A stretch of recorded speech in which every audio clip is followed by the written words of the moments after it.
বামফ্রন্টের candidate list প্রকাশিত হওয়ার পর আজ বলাগড়ের গুপ্তিপাড়া ১ নম্বর গ্রাম পঞ্চায়েত অঞ্চলে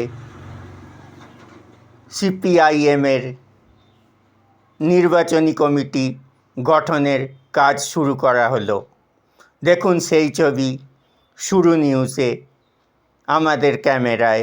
উল্লেখ্য, বলাগড়ের ক্যান্ডিডেট হয়েছেন বিকাশ গোলদার।